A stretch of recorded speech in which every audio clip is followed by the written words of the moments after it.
பால் பாலபாஸ்கரன் கொடுக்கும் சிலுவையின் செய்தியை கேட்டுக்கொண்டிருக்கும் சகோதர சகோதரிகளையும் நண்பர்களையும் இச்செய்தி மூலமாக சந்திப்பதில் பெரும் மகிழ்ச்சி அடைகிறோம். தாம் ஒருவரே ஞானமுள்ளவருமாயிருக்கிற தேவனுக்கு இயேசு கிறிஸ்துவின் மூலமாக என்றென்றைக்கும் மகிமையும் கனமும் உண்டாவதாக. ஆமீன்.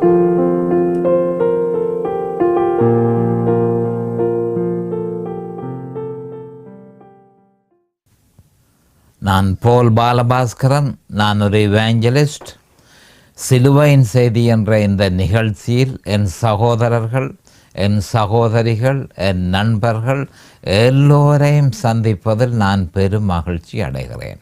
இந்த அருமையான நேரத்தை கர்த்தராகிய இயேசு கிறிஸ்து உங்களுக்கு ஒதுக்கி தந்தார். அவருக்கு அண்டண்டைக்கும் சோஸ்திரம். தேவனுடைய வார்த்தைகளை உங்களோடு பகிர்ந்து கொள்வது மிகுந்த சந்தோஷத்தை எனக்கு அளிக்கிறது. அதற்கு காரணம் என்னவென்றால், தேவனுடைய வார்த்தை ஜீவ வார்த்தையாக இருக்கிறது. மனுஷன் அப்பத்தினால் மாத்திரமல்ல, தேவனுடைய வாயிலிருந்து புறப்படும் ஒவ்வொரு வார்த்தையினாலுமே பிழைப்பான் என்று வேத வாக்கியம் சொல்லுகிறது. அதே நேரம் இந்த வேத வாக்கியம் சிலுவையில் அறையப்பட்ட இயேசு கிறிஸ்துவை பற்றியே பிரகடனப்படுத்துகிறது என்ற ஒரு உண்மையை நாம் தெளிவாக அறிந்திருக்க வேண்டும். யோவான் அதிகாரத்தில், குறிப்பாக யோவான் புத்தகத்தில், யோவான் 6ஆம் அதிகாரத்தில் சொல்லியிருக்கிறார், நீங்கள் ஆண்டவராகிய இயேசு கிறிஸ்து, நீங்கள் என்னுடைய சரீரத்தை நீங்கள் புசிக்க வேணும், என்னுடைய இரத்தத்தை நீங்கள் பானம் பண்ண வேணும். என்னுடைய சரீரத்தை நீங்கள் புசிக்க வேணும், என்னுடைய இரத்தத்தை நீங்கள் பானம் பண்ண வேணும். அப்படி செய்வீர்களாக இருந்தால் உங்களுக்கு நித்திய ஜீவன் ப்ராமிஸ், வாக்கு தத்தமாக தந்திருக்கப்பட்டிருக்கிறது. கவனமாக கேட்டுக்கொள்ளுங்கள்.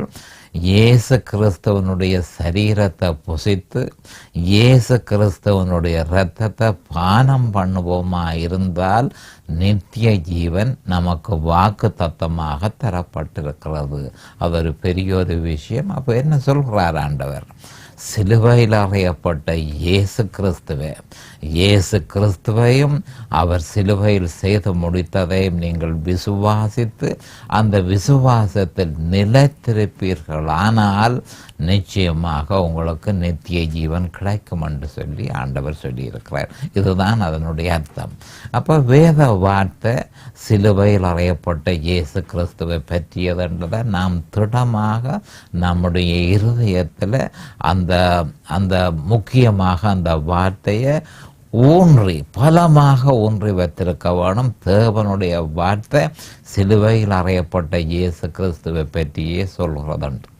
இப்பொழுது நாங்கள் இந்த சிலுவையின் செய்தியில் இதனுடைய இறுதியான நோக்கம் என்ன என்று சொன்னால், ரோமர் 6ஆம் 7ஆம் 8ஆம் அதிகாரத்தை பிரசங்கிப்பது தான் இந்த சிலுவையின் செய்தியினுடைய நோக்கம்.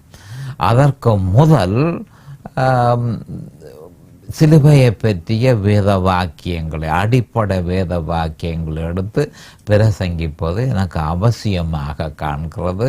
ஏனென்று சொன்னால், அநேகமான கிறிஸ்தவர்களுடைய நிலைமை பரிதாபகரமான நிலைமையாக இருக்கிறது. ஏனென்று சொன்னால், அவர்களுக்கு அந்த மாதிரி போதிக்கப்படவில்லை.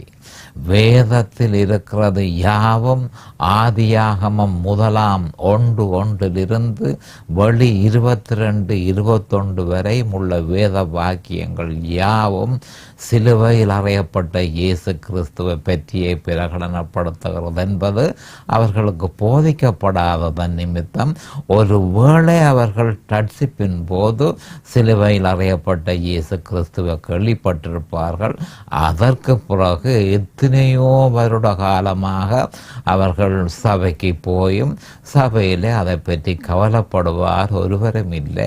ஆனபடியால் அவர்கள் அதை கேட்காததன் நிமித்தம் வேறொரு இயேசுவை அநேகமான கிறிஸ்தவர்கள் சேவிக்கிறார்கள். அப்போ வேறொரு இயேசுவை அவர்கள் சேவிக்கிறபடியினால் அவர்கள் வேறொரு சுவிசேஷத்தை விசுவாசிக்கிறார்கள்.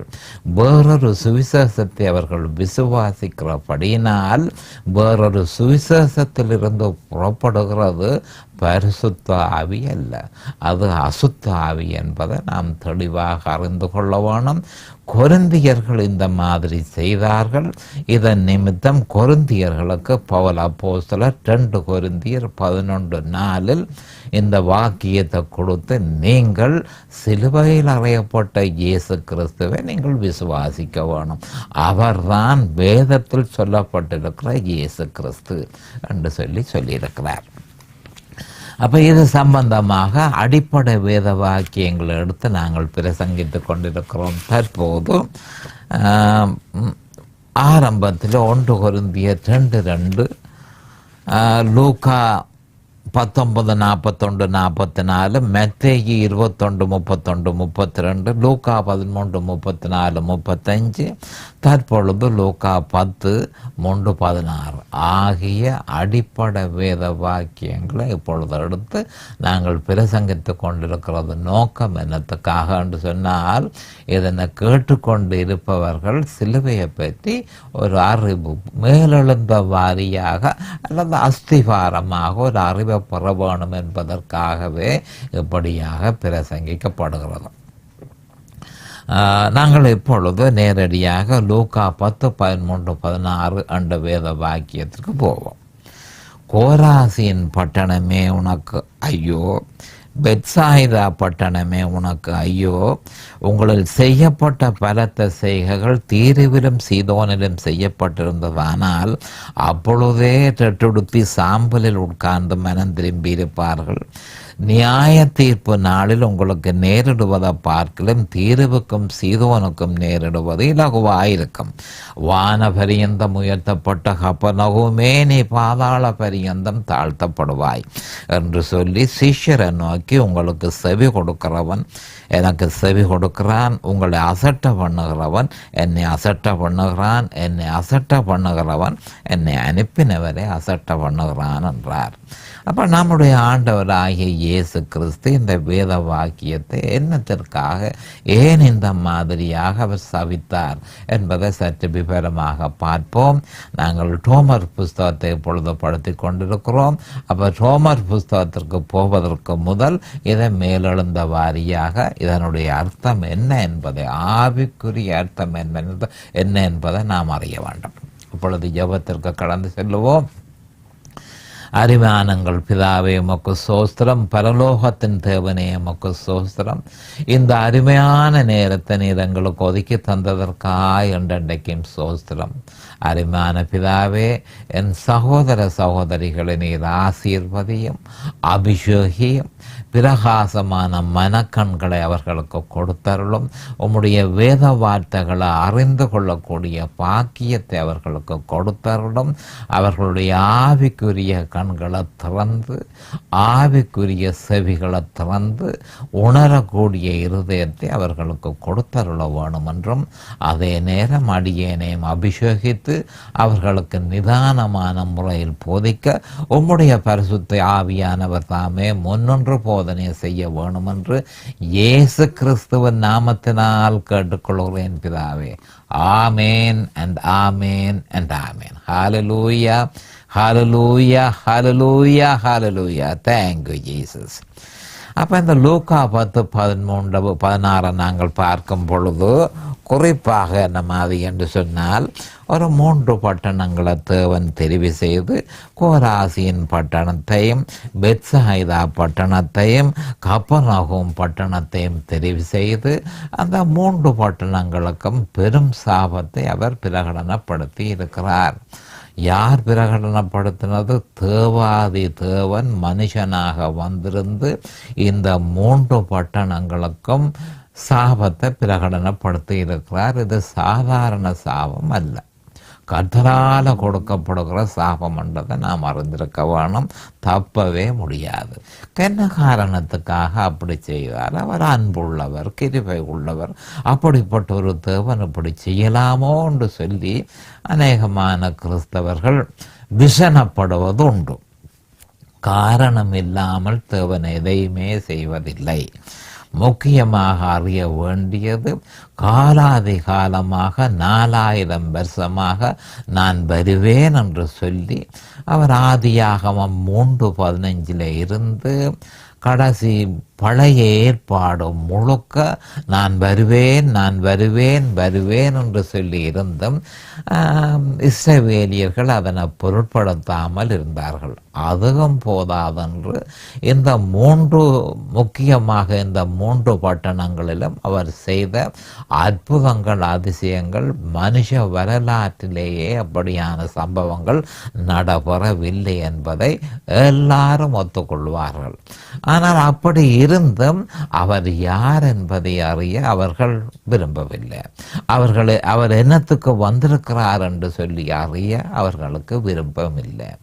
ஏசையாவின் தீர்க்க தரிசனம் அவர்களை நிறைவேறி இருக்கிறது.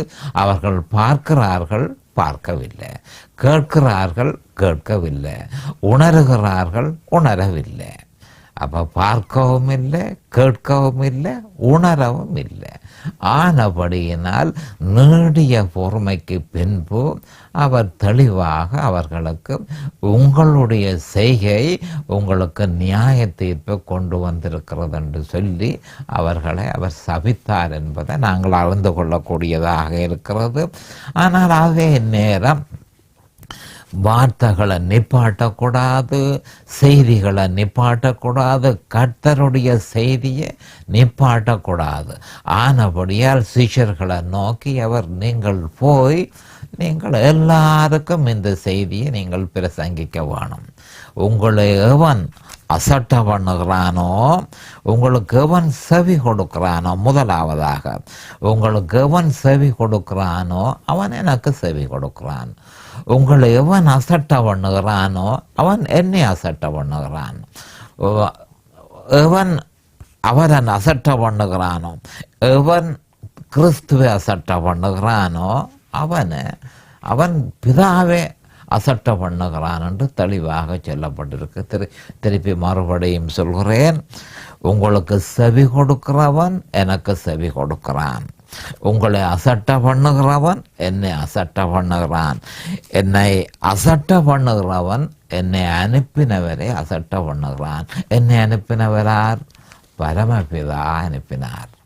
அப்போ பரமபிதாவையே நீங்கள் அசட்ட பண்ணுவீர்களாக இருந்தால் அதற்கு உங்களுக்கு கிடைக்க போகிற தண்டனை மகா பயங்கரமாக இருக்கும் என்று ஆண்டவர் இங்கு சொன்னது மட்டுமல்ல, அதே நேரம் கிறிஸ்தவர்களுக்கும் ஒரு எச்சரிக்கை தரப்பட்டிருக்கிறது. சிலுவையின் செய்தி இந்த நேரத்தில் பிரகடனப்படுத்தப்பட்டு கொண்டிருக்கிறது. இந்த செய்தியை நீங்கள் அசட்ட செய்வீர்களாக இருந்தால் அதற்கு நிச்சயமாக நியாய தீர்ப்பு உண்டு என்று சொல்லி ஆண்டவர் இந்த வேத வாக்கியத்தில் பிரகடனப்படுத்தி இருக்கிறார்.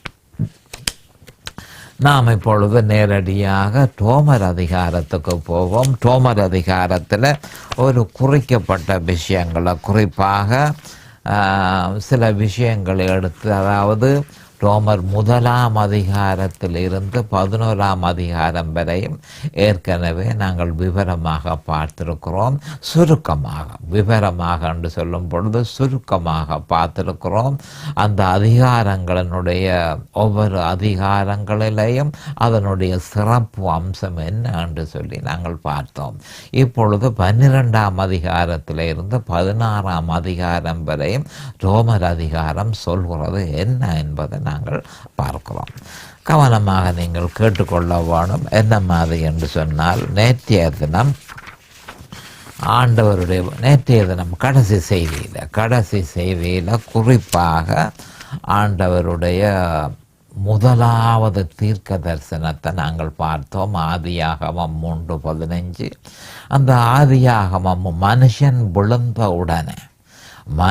விழுந்தவுடனே தேவன் ஆதாமையும் ஏவாளையும் கூப்பிட்டு சர்ப்பம் மூலமாக சாத்தானும் தன்னை பிரதிநிதிப்படுத்தினான். அப்போ சாத்தானையும் கூப்பிட்டு 3 பேருக்கும் முக்கியமாக இந்த வேத வாக்கியம் ஆதியாகமம் 3:15 பற்றி சொல்லப்பட்டது. அப்போ ஆதியாகமம் 3:15 நான் ஸ்திரியின் வித்தாக வருவேன், ஸ்திரியின் வித்தாக வந்து, கவனமாக கேட்டுக்கொள்ளுங்கள், ஒரு முக்கியமான ஒரு விஷயம், ஸ்திரியின் வித்தாக நான் வந்து உன் தலையை நசுக்குவேன் என்று சொல்லியிருக்கிறார்.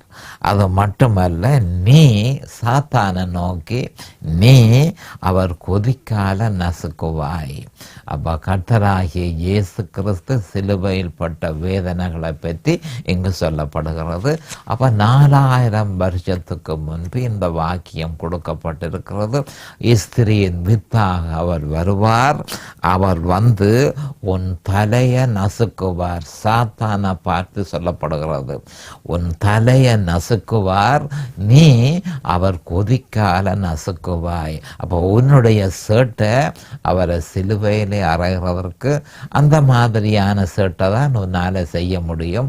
ஆனால் அவரோ உன்னுடைய தலையை முழுதுமாக நசுக்குவார் என்று சொல்லப்பட்டது. ஆனால் இந்த தீர்க்க தரிசனம் எப்போ நிறைவேறினது என்று சொன்னால், கொலோசியர் 2:14-15 இந்த தீர்க்க தரிசனம் நிறைவேறினது என்பதை நாங்கள் அறிய வேண்டும். அப்போ கடந்த செய்தியில் 2:14 பற்றி நாங்கள் விவரமாக பார்த்தோம். இன்றைக்கு நாங்கள் 2:15 பற்றி பார்ப்போம்.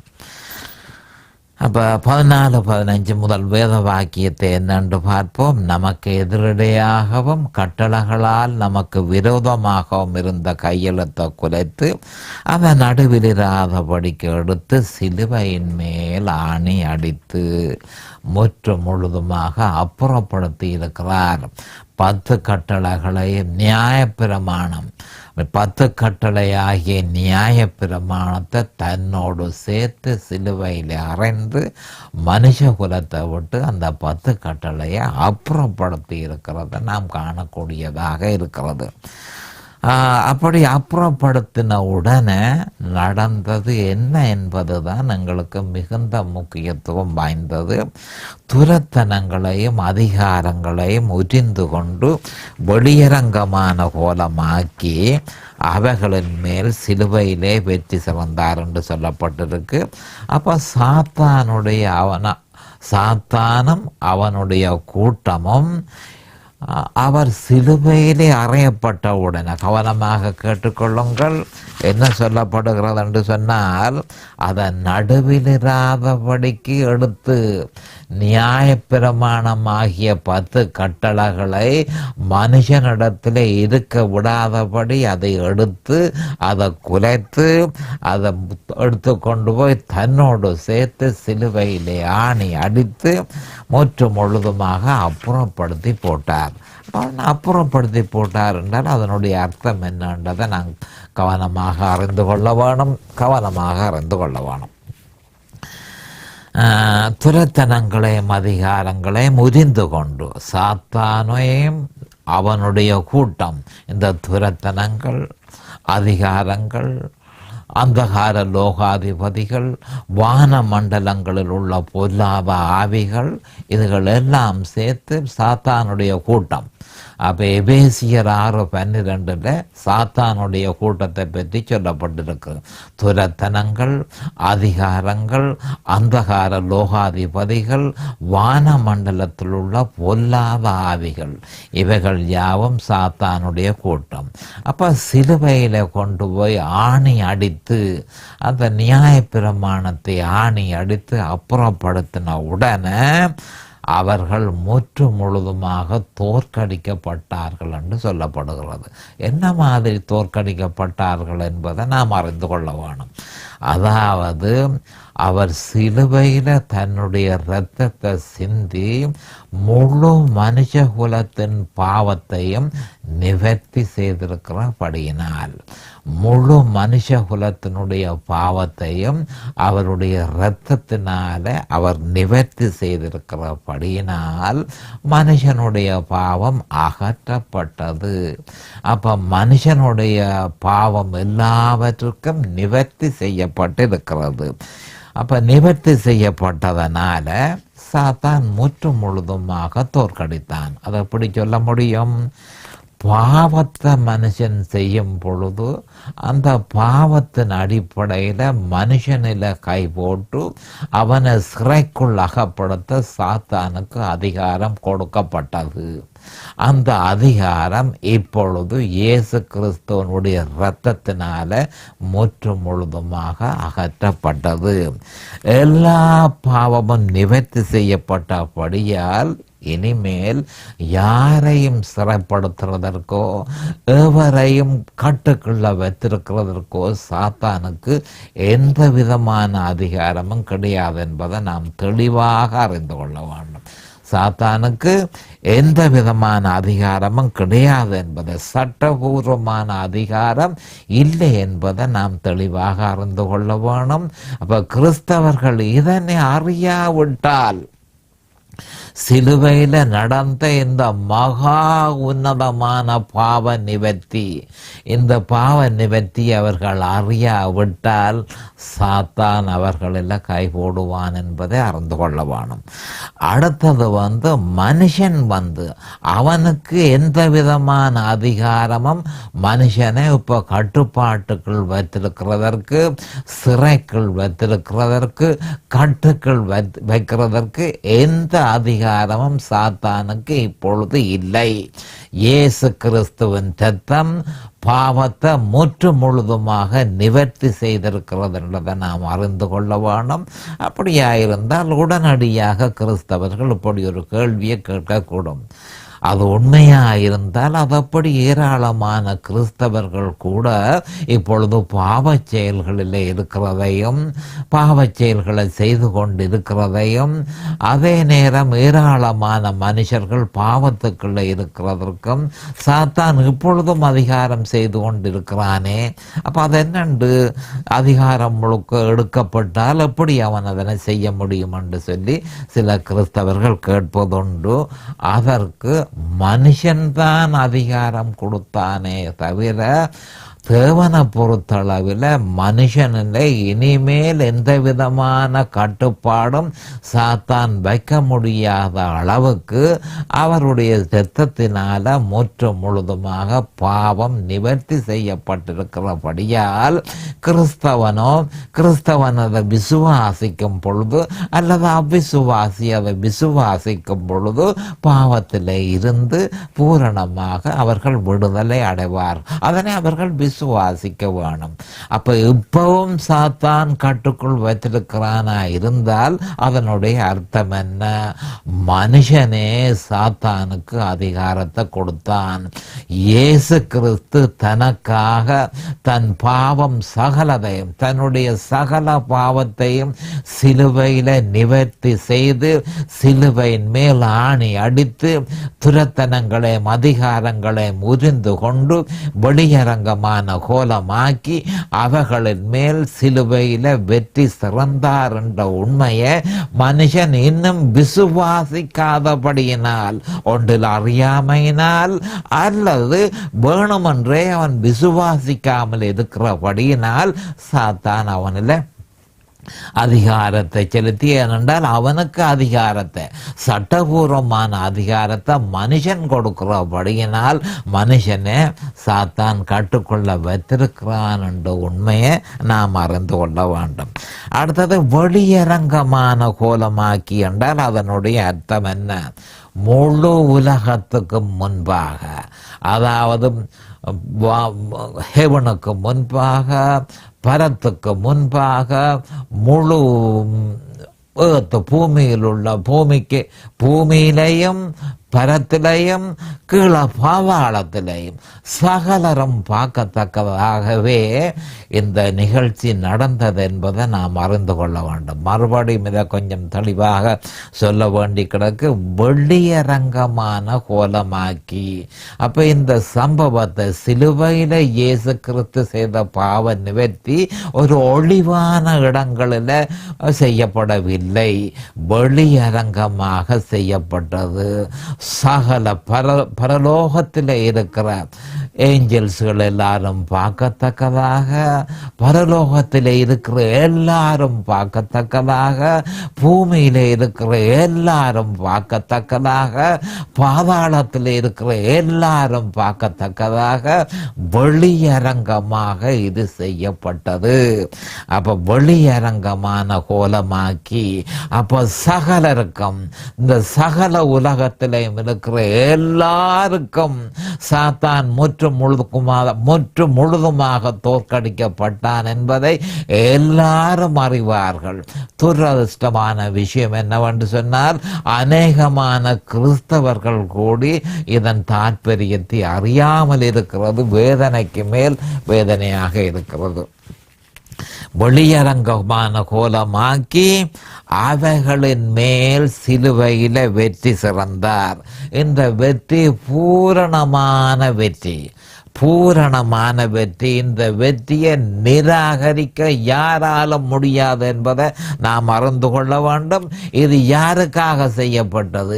எனக்காக செய்யப்பட்டது, உங்களுக்காக செய்யப்பட்டது, எல்லாருக்குமாக செய்யப்பட்டது.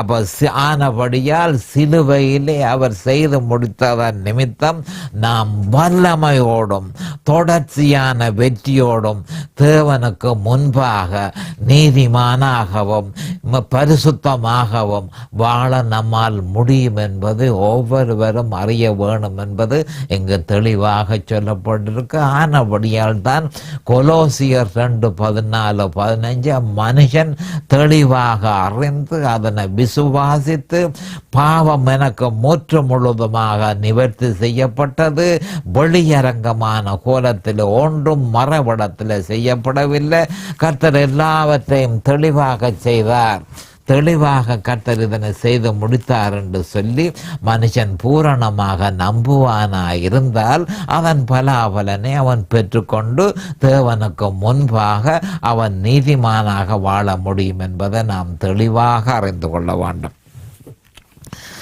அப்ப இந்த ஆதியாகமம் 3:15 கொடுக்கப்பட்ட மிகப்பெரிய தீர்க்க தரிசனம் தேவனால் கொடுக்கப்பட்ட உடனேயே அந்த தீர்க்க தரிசனத்தை நடைமுறைப்படுத்துவது எப்படி என்ற விவரமும் நம்முடைய ஆண்டவரால் கொடுக்கப்பட்டது. ஆதியாகமம் 3:21.